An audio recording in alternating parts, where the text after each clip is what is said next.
van a suceder. Así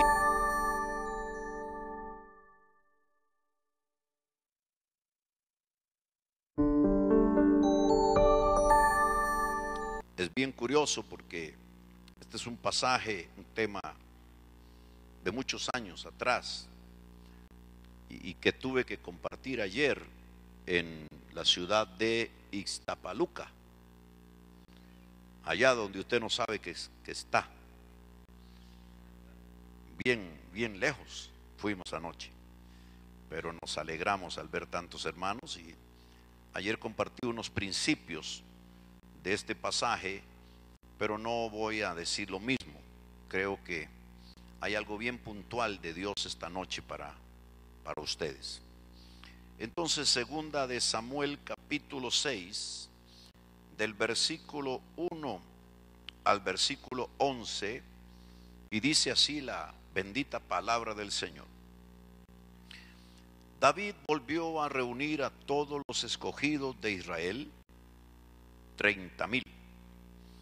Y se levantó David y partió de Baala de Judá con todo el pueblo que tenía consigo, para hacer pasar de allí el arca de Dios, sobre la cual era invocado el nombre de Jehová de los ejércitos, que mora entre los querubines. Pusieron el arca de Dios sobre un carro nuevo y la llevaron a la casa de Abinadab, que estaba en el collado. Y Usa y Ahío, hijos de Abinadab, guiaban el carro nuevo. Y cuando lo llevaban de la casa de Abinadab, que estaba en el collado, con el arca de Dios, Ahío iba delante del arca, y David y toda la casa de Israel danzaban delante del Jehová con toda clase de instrumentos de madera, de haya, con arpas, salterios, panderos, flautas y címbalos. Cuando llegaron a la era de Nacón, Usa extendió su mano al arca de Dios y la sostuvo, porque los bueyes tropezaban. Y el furor de Jehová se encendió contra Usa, y lo hirió allí Dios por aquella temeridad, y cayó allí muerto junto al arca de Dios. Y se entristeció David por haber herido Jehová a Usa, y fue llamado aquel lugar Pérez Usa hasta hoy.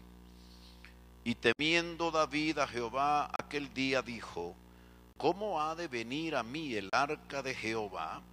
De modo que David no quiso traer para sí el arca de Jehová a la ciudad de David, y la hizo llevar David a casa de Obed Edom Geteo, y estuvo el arca de Jehová en casa de Obed Edom Geteo 3 meses. Y bendijo Jehová a Obed Edom y a toda su casa. Alabado sea el nombre del Señor. Dios es bueno.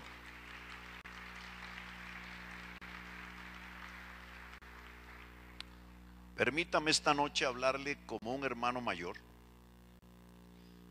Ya estamos acercándonos rápidamente a los 40 años de predicar, y algunas cosas uno aprende de Dios. Y quiero puntualmente sembrarles algo. Yo me voy a ir de aquí muy bendecido, muy feliz, pero les voy a dejar un desafío a todos ustedes. ¿Qué les parece? Yo creo que ni se lo imagina, ni yo me lo imaginaba hasta esta tarde que hablé en familia.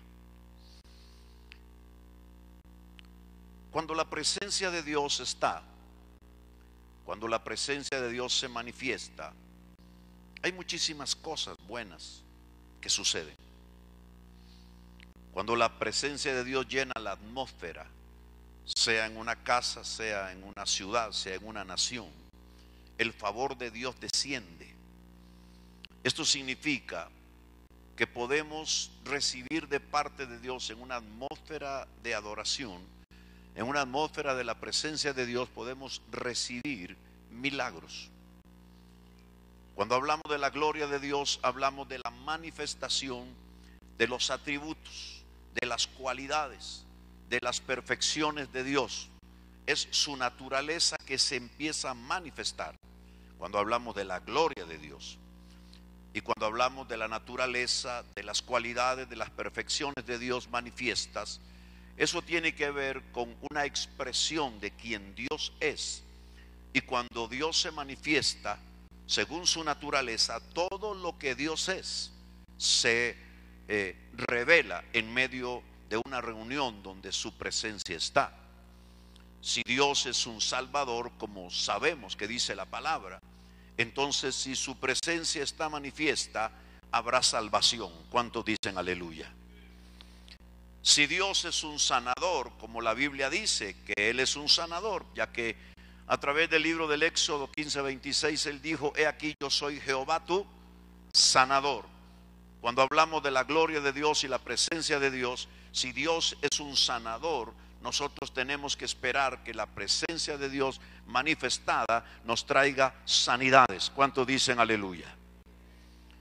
Como Dios es un libertador, cuando su presencia se manifiesta, entonces hallamos liberación en medio de los que estamos adorando al Rey de la Gloria. Como Dios es un restaurador, podemos esperar restauración en medio de la manifestación de la presencia de Dios. Todo lo que Dios es se va a manifestar. Dios es poder, Dios es todopoderoso, van a haber milagros, aleluya, y manifestaciones de Dios. En el caso de que hayan cosas que la misma ciencia no pueda curar, no pueda quitar, el Dios al que nosotros predicamos y adoramos tiene todo el poder para hacer un milagro y sanar a la gente y traer algo que nadie puede traer excepto Dios. ¿Cuántos dicen amén? Cuando la presencia de Dios, apláudale si usted gusta. Cuando la presencia de Dios es manifiesta, cosas cambian, la atmósfera cambia. Es como la canción aquella que dice que el cielo, la presencia de Dios y la manifestación de la presencia de Dios es como que el cielo invade la tierra, como que se mete el cielo en la tierra, y todo lo que Dios es y todo lo que opera en su trono comienza a invadir las esferas, aleluya, de la tierra y las esferas de nuestra atmósfera. Sanidades, milagros, prodigios, manifestaciones de liberación, salvación, restauración, multiplicación, milagros de multiplicación, milagros, aleluya, que hacen existir lo que no existía. Dios comienza a manifestar su naturaleza en medio de aquellos que le adoran, y todo puede cambiar y todo puede ser transformado. Desde un hombre, un matrimonio, una familia, una ciudad, una nación entera puede ser totalmente cambiada por la manifestación de la gloria de Dios, de la presencia de Dios. Nos invade el cielo y eso trae cambios extraordinarios. La vida del Espíritu, la unción, los dones, la operación, aleluya, del mover profético del cielo invade la tierra y comenzamos a tener cosas extraordinarias que usualmente no tenemos cuando no se adora a Dios. Y tenemos aquí una expresión en la Escritura de ese tipo de situaciones. La historia que nos refiere la Escritura tiene que ver con los días de Israel. Israel está gobernada por el rey Saúl y tiene un sacerdocio cuya cabeza es Elí y sus hijos. Parece que se habían desenfocado, tanto el rey como los sacerdotes habían perdido el temor de Dios y habían perdido la reverencia a esa bendita presencia de Dios. Y cuando se pierde la reverencia, se pierde el respeto a la presencia, todo lo bueno deja de venir. Los milagros, los prodigios, el favor de Dios, la prosperidad, aleluya, las sanidades y la protección de Dios se empieza a perder. Entonces nos hacemos permeables al ataque del enemigo, y esto es lo que pasa con Israel en los días de Saúl. Ellos le han perdido respeto a Dios, respeto al santuario, y dentro del santuario había un mueble principal. Si usted estudia en los días del Éxodo, Dios se revela a Moisés. Él quiere manifestarse en un lugar específico desde el cual va a hablar al pueblo, desde el cual le va a expresar su voluntad, y le da a Moisés el levantar un tabernáculo en el desierto, un santuario que tenía piso de tierra, es decir, era movible, levantable, descargable, cargable, armable, y ahí de cuando en cuando el sacerdocio honraba y adoraba a Dios, la presencia de Dios, la presencia Shekinah, es la presencia manifiesta de Dios, descendía y Dios hablaba y Dios daba órdenes y Dios estaba manifestando de una manera gloriosa. En los días de Saúl pasaron los años y ese tabernáculo estaba en pie en un lugar llamado Gabaón. Pero dentro de los muebles que había en ese santuario, el más importante era conocido como el Arca del Pacto. Ellos tenían un lugar especial rodeado de un amplio cortinaje que separaba ese lugar del pueblo, que se colocaba alrededor en tiendas de campaña. Y cuando ellos entraban por la única puerta que había, no había techo, sino que la luz del sol pegaba allí, y ahí estaba el primer mueble importante, que era el altar del sacrificio, donde el sacerdote tomaba un cordero y allí lo sacrificaba, tomaba su sangre y comenzaba a caminar hacia el fondo del santuario. Ahora ese lugar que estaba al descubierto, de pronto aparecía el santuario en sí, el tabernáculo, que era una tienda de campaña con 5 cubiertas. Hablaba de los 5 ministerios y que a la vez estaba dividido en 2 partes. El lugar santo, con un velo que tenía pintados unos querubines de gloria, y ese velo, al correrse, le permitía al sumo sacerdote entrar a un aposento más pequeño llamado el lugar santísimo, donde se encontraban varios muebles. Ahora, si usted me sigue, el sacerdote entraba hacia el patio exterior o atrio, y ahí se dirigía por la única puerta que nos habla de Jesucristo, y se encontraba el mueble que era el altar del sacrificio. Ahí sacrificaba el animal, tomaba la sangre, luego encontraba lo que se llamaba el lavacro o la fuente, que era donde lavaba sus manos, sus pies, y de pronto entraba al lugar santo. Ahora ya no había luz de sol, ahora lo que iluminaba el movimiento del sacerdote dentro del lugar santo era un candelero de oro que tenía la luz producto del aceite de la unción. ¿Cuántos dicen aleluya? Y el sacerdote que dejaba el lugar donde el sol pegaba, tipo de la naturaleza humana, tipo de la dirección humana, entraba para depender directamente de la luz del Espíritu Santo. ¿Cuántos dicen gloria a Dios? Y al otro lado estaba una mesa de panes que se cambiaban constantemente y que hablaba de las tribus de Israel y de la provisión de Dios para la nación. El sacerdote se movía en ese lugar santo con la luz del candelero, y de pronto se encontraba un altar llamado el altar del incienso, que es el tipo de la oración, el tipo de la alabanza, y ahí había un llamado incensario de oro que él lo llenaba y lo empezaba a mover, y ese incienso, que según el libro de Apocalipsis es tipo de las oraciones de los santos, tipo de la alabanza, alabado sea Jesucristo, ese incienso empezaba a penetrar debajo del velo, y esto era un anuncio para quien estaba sentado en el lugar santísimo, aleluya, el Dios eterno, de que el sacerdote se preparaba para entrar con, aleluya, un recipiente lleno de la sangre del cordero. Esto lo podía hacer una vez al año. Lo estoy mencionando porque ustedes recién acaban de celebrar la fiesta de los tabernáculos, y hace unos días se dio la fiesta de la expiación, el día del perdón, el Yom Kippur, donde el sacerdote tomaba esa sangre, aleluya, después de que el incienso penetraba, anunciando, como que le decía: Señor, aquí voy para adorarte, alabado sea Jesús.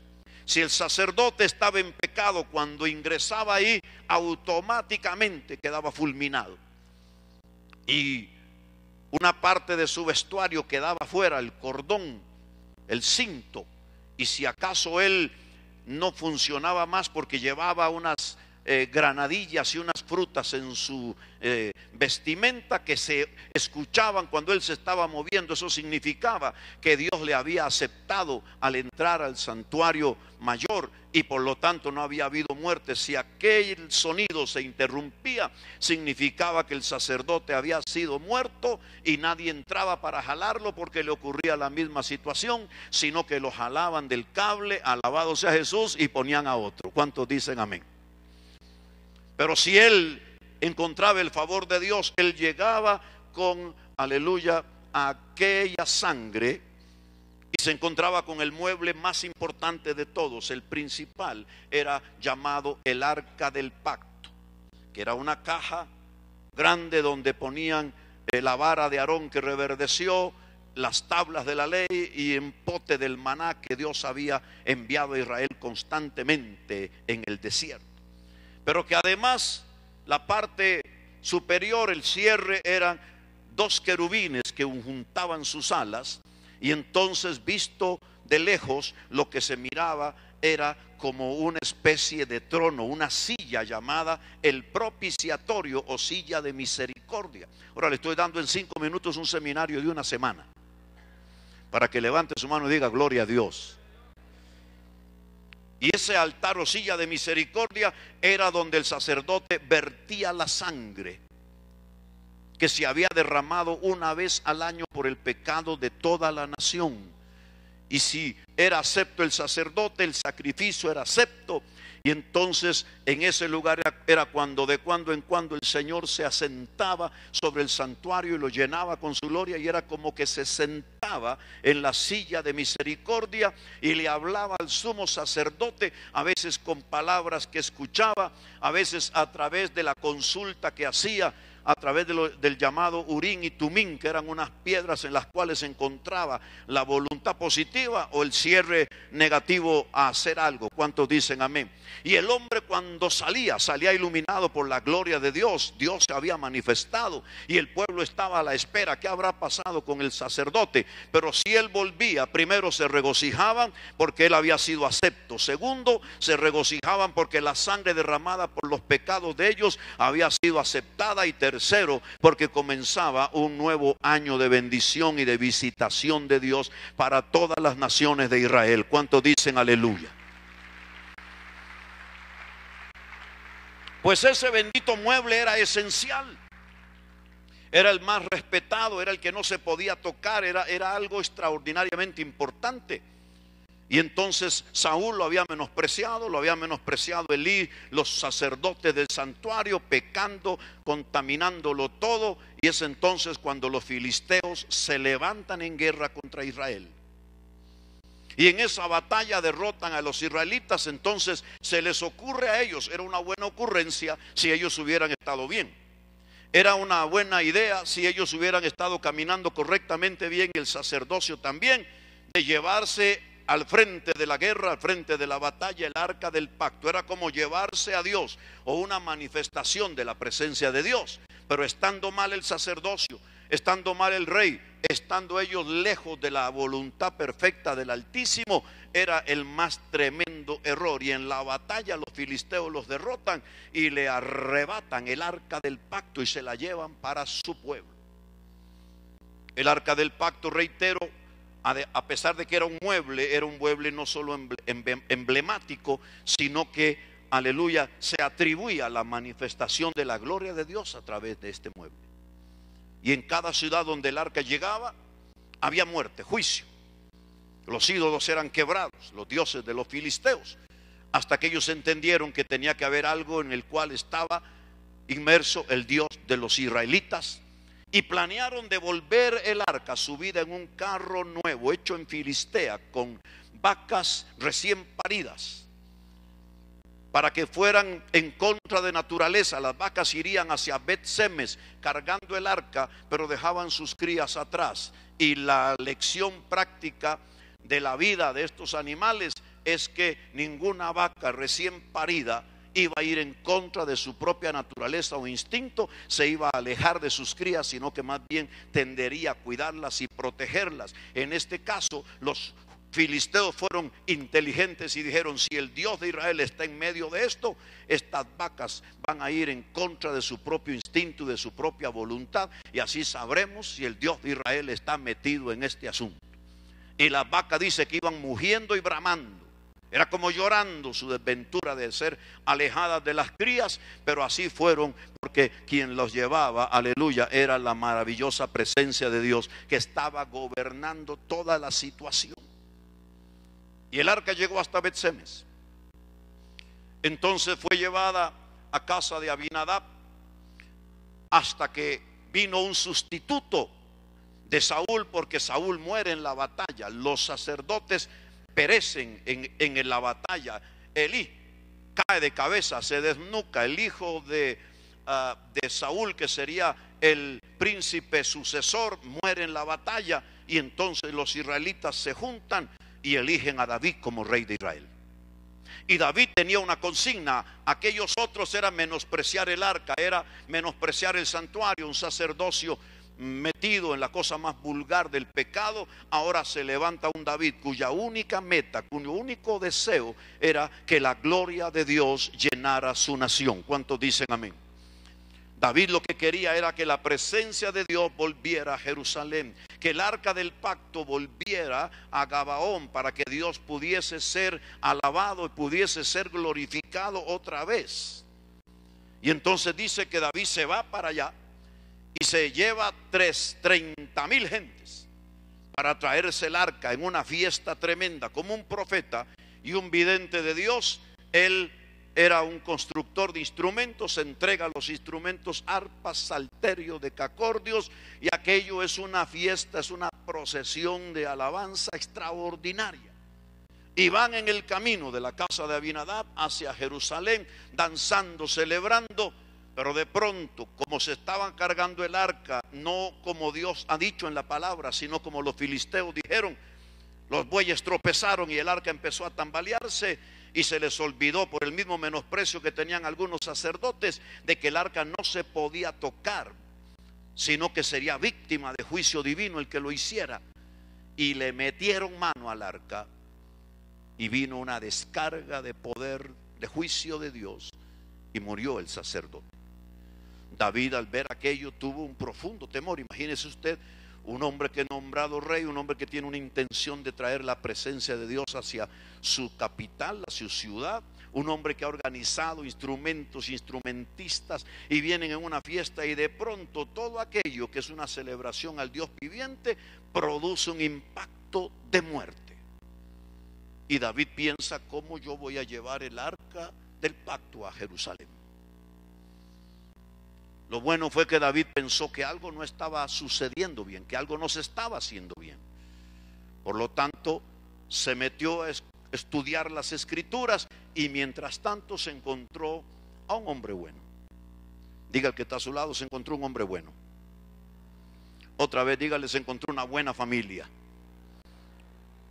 Curiosamente, David escoge un individuo que era casi más gentil que judío, como diciendo: si algo más va a pasar aquí, que le pase a estos.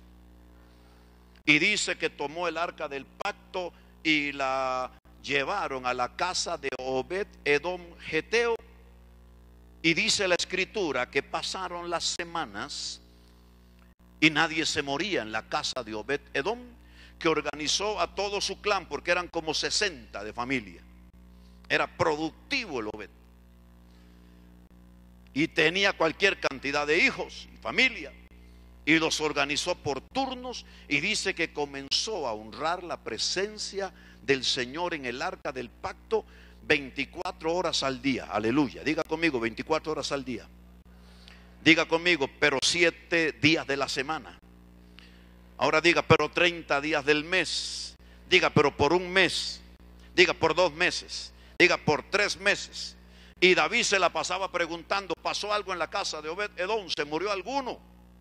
Y todas las noticias que tenía eran: no, nadie ha muerto en la casa de Obed-Edom por adorar al Señor en su presencia, sino que más bien todo lo que tiene ha sido prosperado, y todo lo que hace ha sido bendecido, y nadie ha sufrido, sino que todos están prosperados. ¿Cuántos alaban a Dios?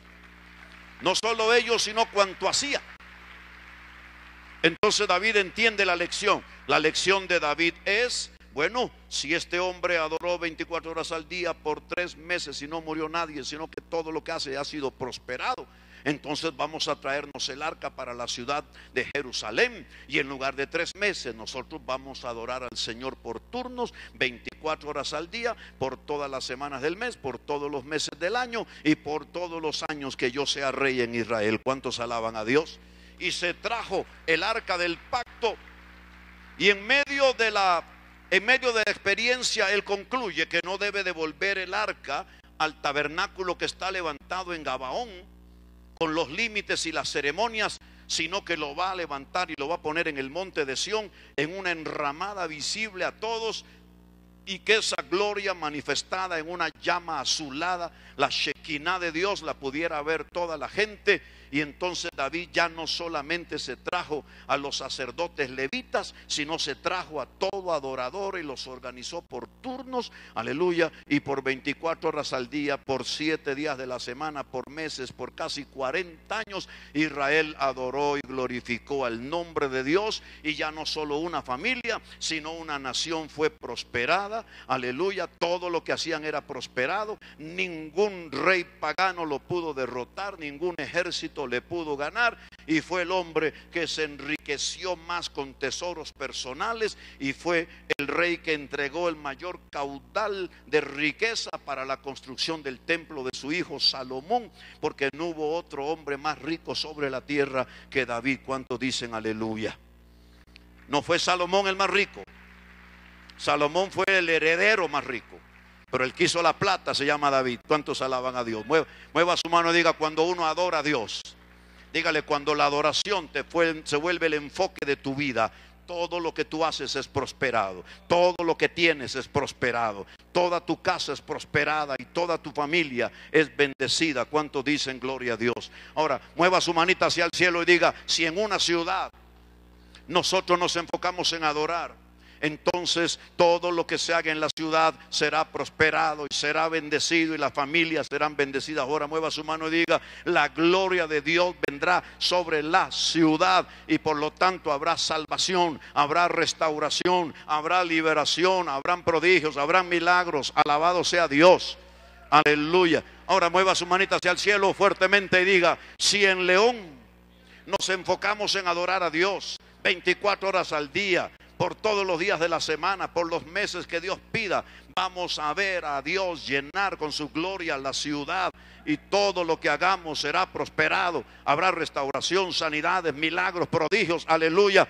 ¿Y sabe qué? Y León se convertirá en el centro, el epicentro de un avivamiento monumental para toda la República de México.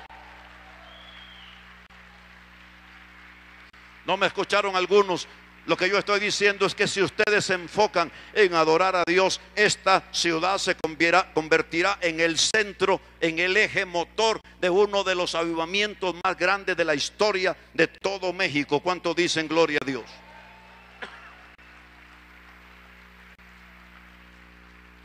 Dios es bueno. ¿Cuántos levantan su manita y dicen: Dios es bueno?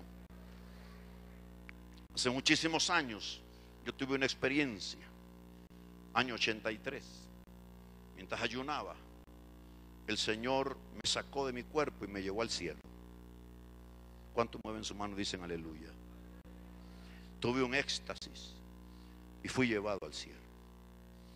Y ahí yo pude mirar, donde me llevaron, cómo adoraban los ángeles a Dios.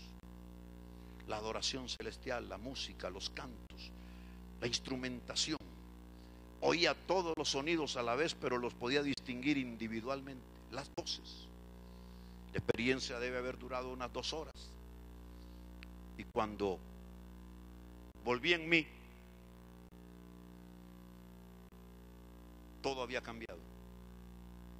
Recibí de parte de Dios una cantidad de notas que apunté: 1, 2, 3, 4, que se convirtió en mi primer libro. Primero un folleto que cambió la vida de nuestra iglesia. Luego el folleto se puso más bonito y cambió la vida de iglesias, la vida de ministros. Se convirtió en un libro que transformó literalmente Centroamérica, transformó muchísimas ciudades y naciones de Latinoamérica. El libro se llama Cómo ministrar a Dios, para ministrar a los hombres con poder. Hasta ahí, en América Latina, no teníamos entendimiento de la adoración. No sabíamos adorar. No teníamos coros como ahora tenemos. Todos eran canciones de solistas, a capela, pero canciones que a veces la letra ni siquiera nos llevaba a adorar. Y entendimos una profunda verdad, que era la adoración. Que si adoramos a Dios primero, somos cargados de su poder para ministrar entonces a las gentes con el poder divino, y podemos provocar que la gloria de Dios descendiera. Por años de años enseñé estas verdades. Hoy estoy enseñando o compartiendo, más que enseñando con usted, cosas que enseñé hace más de 30 años. Y me fui por las naciones enseñando a adorar. Con ese libro vino un segundo, el tabernáculo caído de David. No había ninguno en América Latina, si acaso habría en inglés. No habían grupos de danza. Las artes no se usaban en las iglesias. Era casi pecado. La guerra se armaba si usted danzaba. Y entramos en el desafío de Dios de hacer su voluntad. Y comenzamos a llenar América Latina de danzas, vestuario. Y seguí mi camino enseñando de todo. Hasta que en el 2008, creo que aquí conté algo, una vez que estuve, viví una experiencia física muy singular en la cual pensé que me iba a morir, pero no me morí, sino que Dios permitió aquella situación para hablar conmigo, ya que mi agenda era tan apretada que no tenía tiempo ni para Dios. Ahora la tengo demasiado apretada, pero para Él, por eso no tengo tiempo para hablar con nadie. ¿Cuántos dicen gloria a Dios? Y entonces yo vacié mi corazón con el Señor de lo que estaba cansado de hacer. Y le dije, yo quisiera volver a los tiempos primeros donde nadie me invitaba. Que si yo quería ayunar, ayunaba. Que si quería pasar la noche en vigilia, velando y orando, pasaba. Y Dios cerró mi agenda en 2009 y dijo, cierra tu agenda, porque yo lo que quería era adorar. Y entonces, estando en el Japón con mi esposa, Dios habló a mi espíritu que lo que tenía que hacer era lo que hizo Obed Edom: 91 días de adoración.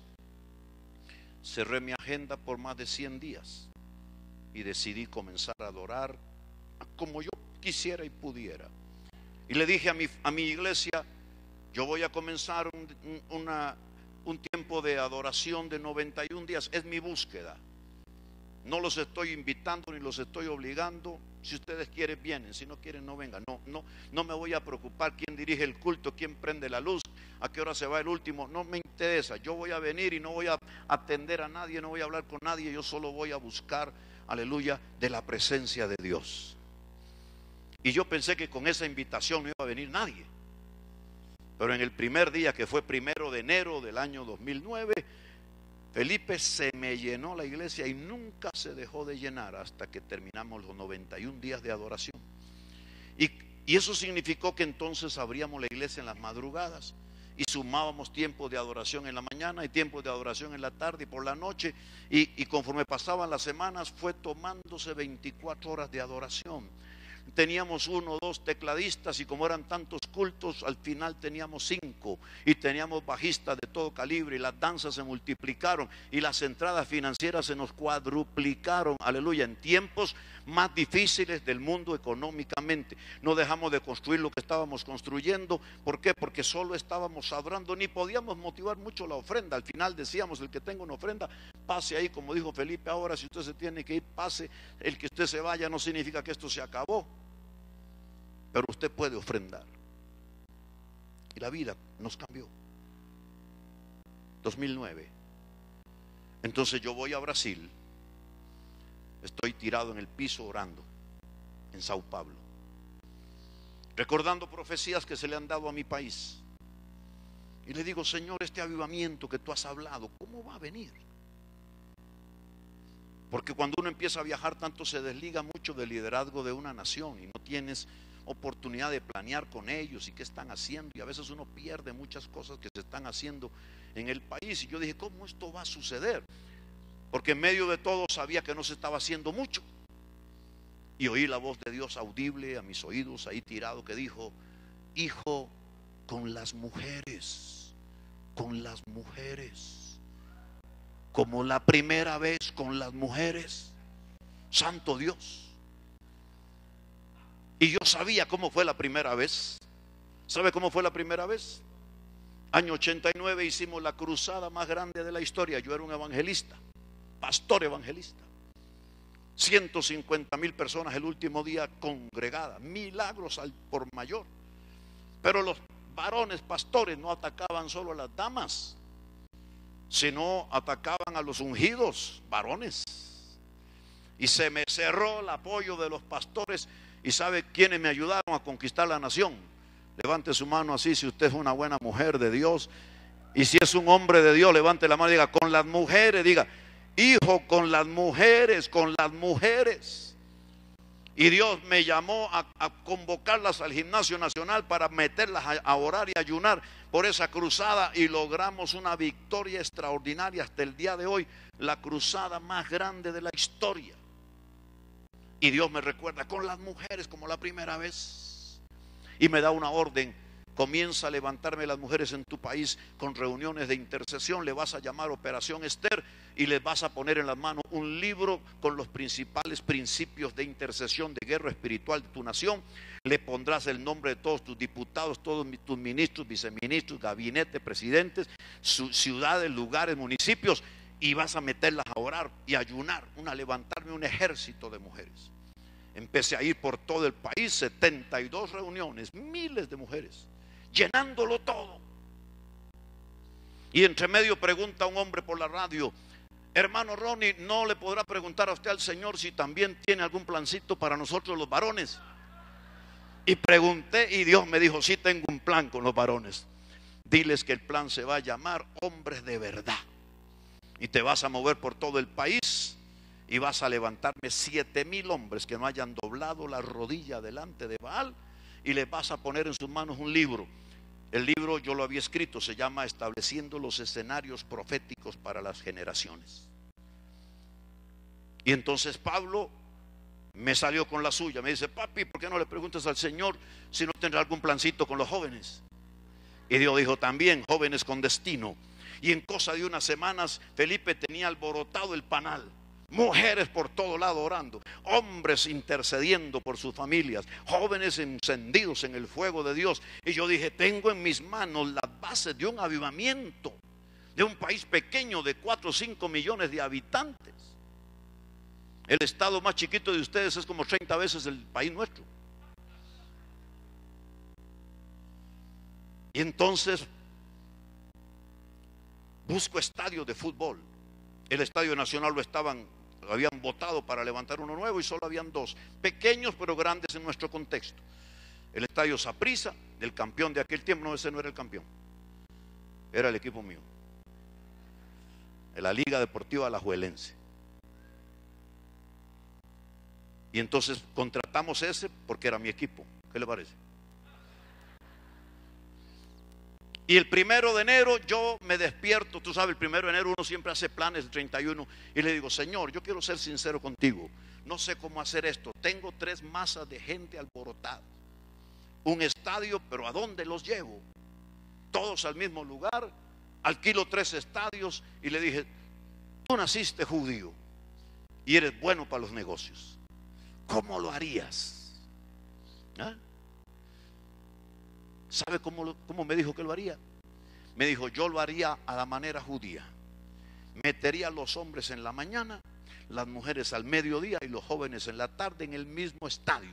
Un solo alquiler, un solo sonido, una misma plataforma, aleluya, y 3 ofrendas. y empezamos a trabajar. Aquello fue una cosa gloriosa. Trajimos nuestro ministerio de alabanza. No hicimos mucha pompa, no nos habíamos metido en esto. Estábamos preocupados por las 3 reuniones con espacio casi de 1 hora para que unos salieran y otros entraran. 25 mil personas que cabían ahí y en la cancha. Logramos mover a alguna gente de las iglesias de nuestra red, 450 muchachos de las artes, así como usted miró ahora, con banderas y danzas, ahí. Un corito de 40 voces. Se llenó de hombres en la mañana y algunas hermanas que los querían acompañar para que vinieran. Al mediodía repleto de mujeres y a la tarde repleto de jóvenes. Se nos quedaron 3,000 porque 3,000 señoras no quisieron salir de la tarde. En cosa de un día tuvimos cerca de 70 y resto de 1,000 de muchachos y gentes alabando a Dios, y nos dimos cuenta que teníamos algo en la mano. Eso fue el sábado 5 de marzo. Al final del mes inauguraban el Estadio Nacional para 30 y resto de 1,000 de personas, un lugar lujoso, bellísimo, que construyeron los chinos. Y me fui el 7 de marzo al Estadio Nacional con un jugador de fútbol nuestro creyente, que los mexicanos recuerdan mucho por el aztecaso, Rolando Fonseca. Y nos lo llevamos. Él es creyente, nos llevó más bien y le pusimos la mano a la cancha. Dije: Señor, si en este lugar se van a hacer espectáculos de fútbol, se va a ver de todo, aquí tiene que haber un espacio para nosotros. ¿Cuántos levantan las manos y dicen aleluya? Y lo solicité y me cobraron, Felipe, $1 por cabeza. Y yo dije: si fuera que voy a llevar unos cuantos no hay problema, pero quiero llenarlo 2 veces. Me va a costar un dineral.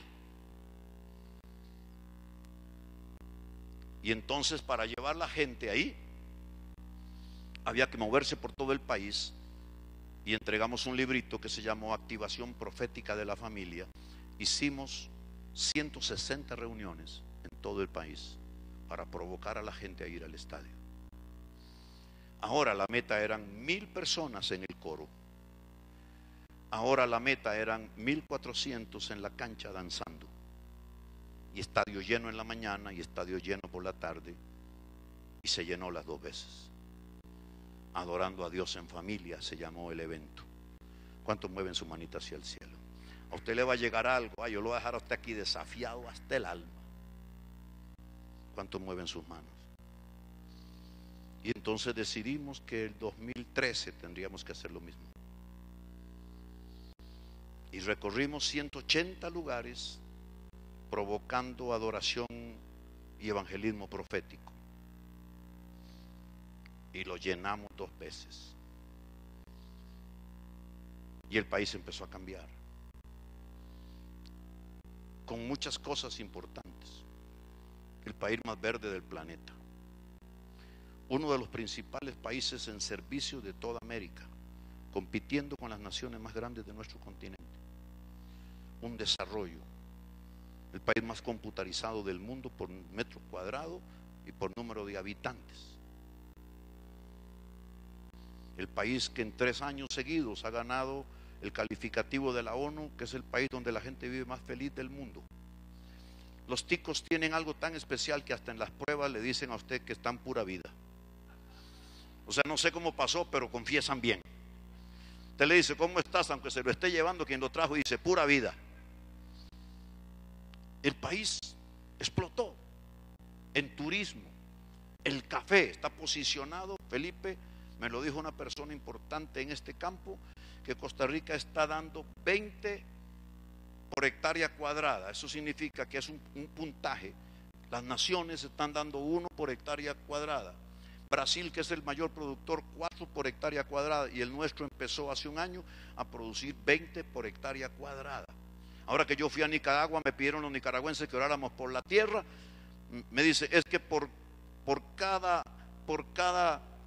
grano de café que nosotros damos aquí, ustedes producen como 100. Y me pidieron que orara por las vacas, porque por cada botella de leche que se recoge de las vacas de Nicaragua, nosotros recogemos 10. Es una cosa que se soltó. Mire qué tremendo. Protegidos de terremotos, protegidos de inundaciones, protegidos de huracanes. ¿Todo por qué? Porque hemos levantado la adoración al más alto nivel. Aleluya. Entonces, 2013, llevamos a un coro a 2000 voces. En la cancha, 2600 muchachos en las artes. Este año no fuimos porque hicimos un evento para matrimonios en un gimnasio. Pero del estadio nos llamaron y esto me provocó. Nunca pasó en la historia. Más bien siempre nos cerraron las puertas, nos cobraban todo para que no hiciéramos nada. Ahora me llaman para decir qué fue lo que hicimos mal para que ustedes no hagan nada este año. Porque desde que ustedes vinieron aquí solo hemos tenido bendiciones y beneficios. Una corrupción que había ahí metida por los eventos que se dan y lo que cobra, se vino abajo y se limpió el asunto. Y me dieron un precio, Felipe, casi simbólico, que si no lo tomo yo sería un tipo estúpido. Y precisamente le estoy dando este mensaje porque esta semana antes de salir firmé el precontrato y hoy me dijeron que ya depositamos ¿cómo se llama? El depósito de garantía, o sea, ya es un hecho. Vamos el 14 de marzo a llenar de nuevo el Estadio Nacional. Pero lo importante es que ahora quiero en el coro 5,000. Ahora quiero en la cancha, porque hasta eso me pedían que tapara la cancha y solo podía poner un grupo de gente porque cada metrito cuadrado me cobraban un dineral. Ahora me dijeron que podría usar toda la cancha si quiero meter 5,000, 7,000 a danzar ahí. Alabado sea Jesús. ¡Qué fiesta! Porque yo ahora entendí algo. Muchos pastores que tratan de ayudarte a ti y algunos tratan de ser hasta abogados del diablo con el perdón. Tratan de decirte lo que hay que hacer porque no se les viene a la mente que eso se puede hacer, que por qué no lo hacemos distinto, que por qué tanta gente, por qué no aquello, que por qué no lo otro. Y yo, ceñido a una visión que me fue entregada desde hace años, levantar el tabernáculo de David que ya se ha caído, porque esto es una señal. Este año, Felipe, que viene, estoy provocando una convocatoria continental de adoración. Tengo hijos ministeriales en muchos países a los cuales he desafiado que ellos financien a un grupo de jóvenes de su país, de Brasil. Ya me han respondido casi 15 naciones que van a estar presentes ahí. Y en un lugar del estadio voy a meter 24 horas de adoración por turnos, por países, aleluya, adorando al Señor 24 horas al día. Vamos a hacer algo y vamos a crecer en alcanzar las naciones de la tierra. Ahora, levante su manita así para yo decirle algo que es lo que tengo que dejarle de mensaje. Cuando Dios llama a gente en una dimensión profética, en una dimensión apostólica. Cuando ando apostólico, no quisiera que usted tenga una idea equivocada de lo apostólico. Lo apostólico es simplemente lo que tiene que ver con la misión y la visión de Dios. Baje su mano para que no se me canse. Cuando hablamos de un Dios apostólico, es que es un Dios misionero, es que es un Dios que envía, es que es un Dios que a quien envía lo atavía de dones. Cuando hablamos de lo profético es porque es un Dios que se revela, que habla, que se manifiesta con poder. Y cuando Dios llama a hombres y mujeres con una misión profética, apostólica, no los deja en una iglesia local. Comenzamos trabajando con familias, con las familias de la iglesia, pero hay una segunda esfera de alcance que es la comunidad a donde nosotros somos plantados. Cuando empezamos a tocar la comunidad hay una tercera esfera que aparece y es la ciudad toda donde estamos. Nos constituimos en un ministerio de alcance, un ministerio misionero para toda la ciudad. Nos viene gente de todas partes. Yo a veces digo, Señor, ¿por qué esta gente de Tibá, donde está la iglesia, no viene tanto como vienen los de afuera? A nosotros nos viene gente de 2 horas y los que viven al frente no vienen. de todas las provincias y de todas las ciudades representados vienen. ¿Cómo hacen? Salen desde temprano, llegan. Pero otros de cerca no, es porque es un ministerio que está alcanzando la ciudad, está alcanzando la nación. Diga conmigo: primero la familia, diga segundo la comunidad, diga tercero la ciudad, diga cuarto la región, quinto la nación, y diga, y por último, todas las naciones de la tierra.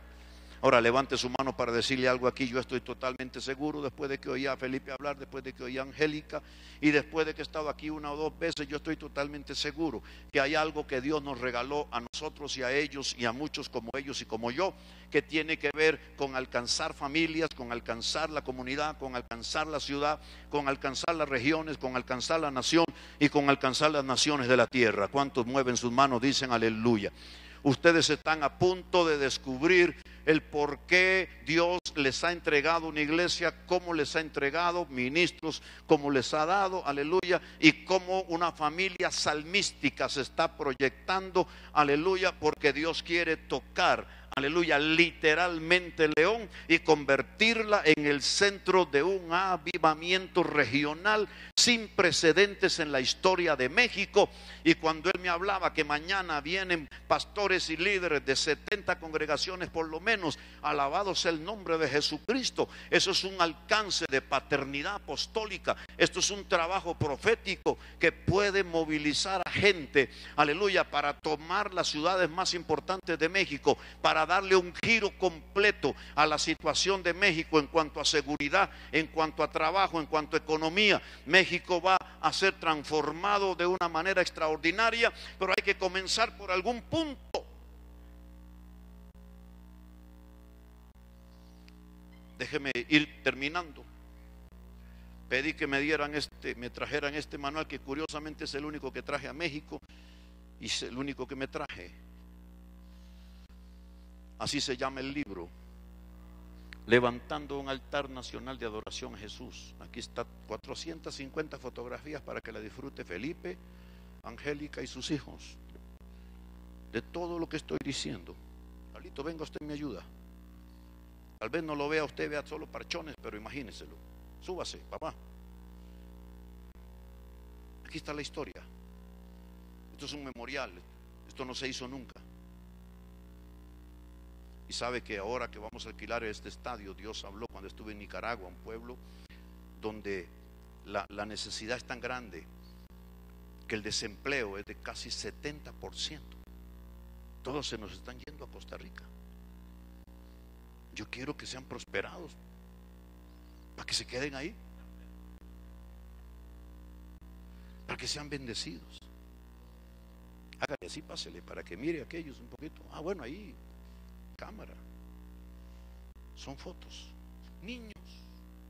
Esta vez voy a meter 5,000 de danza, pero por lo menos 1,000 o 2,000 niños. Al hacer 2 eventos de tan largo metraje, viera qué complicado, porque es gente distinta. Pero ¿cómo logramos tener 1,500 sugieres en todo el estadio? No los tenemos en la iglesia, a través de nuestra red de ministerios. ¿Cómo logramos conjuntar el año pasado 2,600 en las artes? ¿Y por qué me atrevo a pensar que podemos alcanzar con 5,000? Al tocar gentes, todo lleno de banderas, 500 banderas del país levantando el nombre de Jesús. Felipe, mandé a hacer 70,000 banderas de Costa Rica que decían Jesucristo es el Señor de Costa Rica. Es más, no se lo digan a nadie, pero le puse la mano a la cancha y dije: aquí no nos gana nadie, ni México.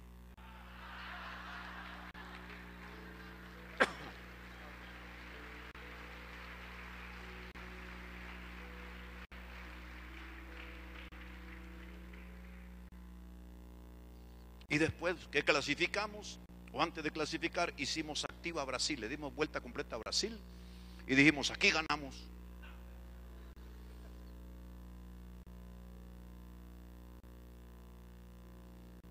Yo quiero que esto le quede a ustedes, porque voy a decir algo, Felipe. Después que hicimos este primer evento de 3 veces en el mismo estadio de Alajuela, el equipo que estaba mal, no digan duro esto, quedó 3 veces campeón, tricampeón. Cayó la unción en el estadio. Alabado sea Jesucristo.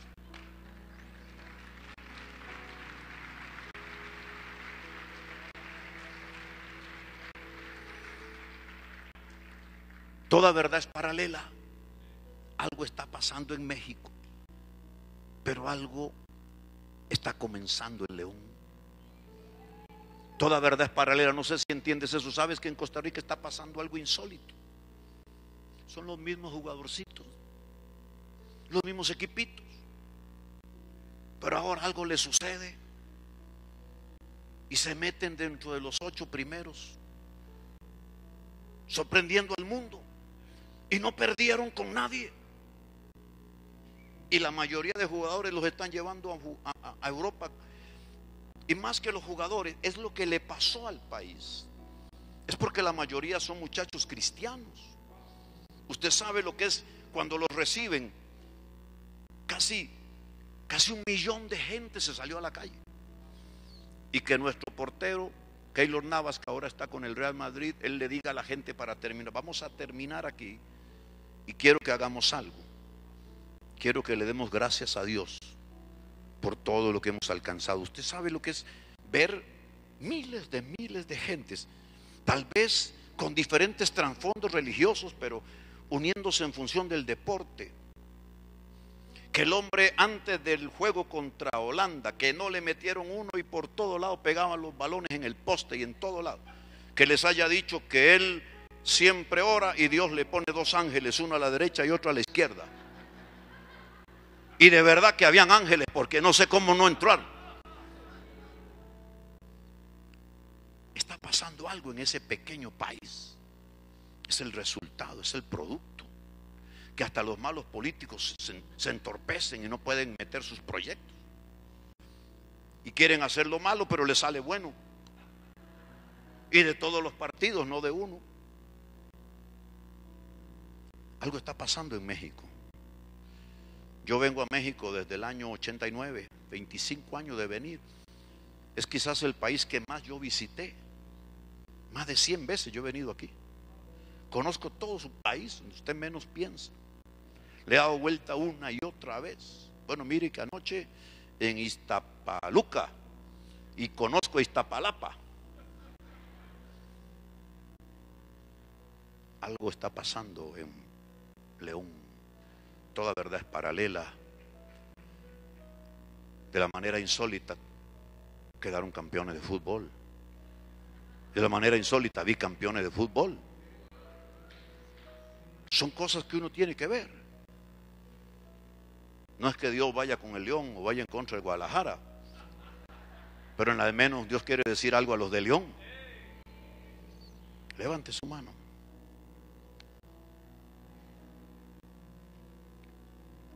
Mira, Felipe, aquí va el desafío, Angélica. Aquí va el desafío. Yo aprendí algo.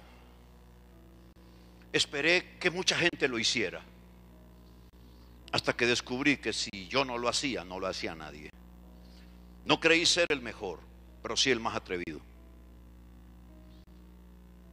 Y cuando algunos buenos para todo reclamaban que quién era yo para hacerlo, que por qué, yo decía: yo no soy el que debería hacerlo, ustedes son mejores que yo. Pero no se atreven, entonces Dios tiene que buscar a alguien como yo. Mueva su mano. Ustedes tienen la estructura, tienen la gente, tienen una red, que posiblemente vengan de lugares distantes y tal vez no podrían venir a León, pero mañana todo lo que sucede en León se puede llevar a Aguascalientes o a Querétaro, saber yo, o a Guanajuato, la ciudad. Mueva su mano. ¿Sabe qué enseño yo en la guerra espiritual? Es una verdad que trabajan los ocultistas de manera violenta. El que toma el centro de un círculo, el que controla el centro de un círculo, controla el territorio que el círculo envuelve. Eso lo trabajan con cantidad de templos religiosos, obeliscos, pirámides, todos alineados para controlar pequeños y grandes círculos y provocar la adoración pagana de la gente y controlar y llenar la atmósfera de una opresión. En la guerra espiritual es distinto. Si tú logras levantar un altar de adoración a Dios en el centro del territorio, todo el territorio será tocado. Estoy seguro que en el Bajío, en León, hay un punto importantísimo, central de México. Si tomas un compás y tomas la parte de arriba y abajo, cuidado si no estás sentado en el centro. No tienen que hacerlo mañana ni tienen que hacerlo, solo es mi trabajo como apóstol, es sembrar visión, es provocar a la gente a encontrar el por qué existo. Ya estamos trabajando a 6 meses para juntar un coro de 5,000 y ya todo el mundo está queriendo matricularse. Faltan 6 meses. Hacemos ensayo de coro por la radio, por internet, con discos, personalmente. Ensayos de danza por DVD, por internet. Se mueve una región. Levantamos a los intercesores porque esos también tienen un espacio en una de las graderías. Cientos de guerreros de oración. Aleluya. No que no, hermano. ¿No cree usted que se pudiera tomar aquí el estadio de León? ¿Ah? ¿Por qué no? El de Saprissa lo alquilan. Solo que yo no lo he alquilado. El de la Liga lo alquilan. El Nacional lo alquilan. Ahorita quiero alquilar el Estadio Nacional de Nicaragua, que juega más béisbol que fútbol, pero tienen estadio.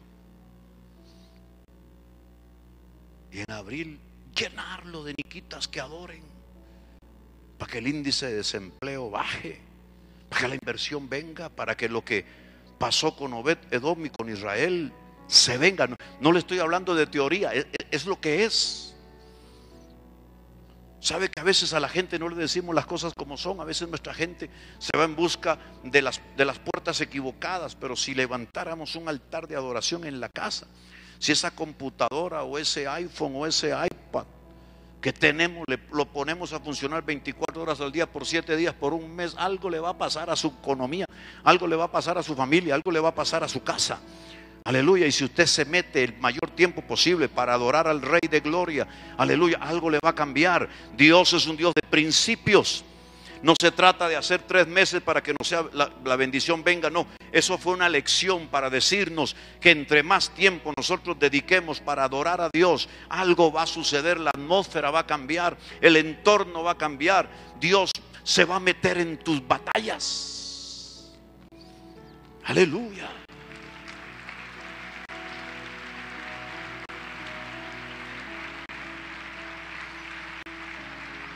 Imagínense todos estos muchachos de las danzas, de las artes, que le anuncien los pastores: vamos a alquilar el gimnasio, no sé, uno grande aquí, o el estadio, y vamos a necesitar 500 o 1000 para la danza. Oiga, hay que matricularlos a todos ustedes, y comenzará a tener otro sentido su vida. Es la dimensión del servicio, es la dimensión existo para. Aleluya. Mueva sus manos al cielo. Solo es un desafío. Felipe lo puede hablar con sus pastores. Regionalmente pueden tomar. Se pueden mover ustedes en buses. Los pastores, cada uno lleve 2, 3 buses. Ustedes llevan muchos buses, otros, y llenan gimnasios, altares de adoración, para que descienda la presencia de Dios. Ángeles desciendan y llenen el territorio, y esa inseguridad que a veces se percibe en algunas naciones empieza a caer. Se empiezan a convertir los que no se convertían, Los que hacían el daño empiezan a ser quebrantados. Los territorios se les empiezan a ser improductivos. Se les hace estéril al pecado y al mal, porque se empiezan a llenar de la presencia de Dios, de la gloria de Dios. Aleluya, mueva su manita ahí. Quizás podamos cantar una canción de adoración como esa última que oí yo, que las tribus y que las lenguas, ¿verdad? Aleluya. Imagínese, mueva manos. Ahora en Puerto Rico dimos vuelta completa, ahora los estoy provocando por 4 meses a los que organizaron ese tour profético. Cada uno de ellos tendrá que buscar 12 iglesias para hacer reuniones de adoración por 4 meses. ¿Sabe qué significa eso? Que vamos a tener docenas de congregaciones adorando por lo menos una vez al mes por 4 meses. Eso empieza a meter, aleluya, adoración y la presencia de Dios. Aleluya, mueva su manita mientras adora usted. Y yo le voy a desafiar también en unos minutos para sembrar su ofrenda con entendimiento. Que Dios haga una explosión en la semilla que usted siembra hoy. Yo acabo de dar estos miles de dólares para separar un estadio nacional. Felipe, ¿sabes por qué? Porque muchos años atrás tuve visión, quise alquilar estadios, pero no tenía el dinero. Mas la gente que lo tenía nunca fue tocada, no se dejó tocar por Dios. Muchos de ellos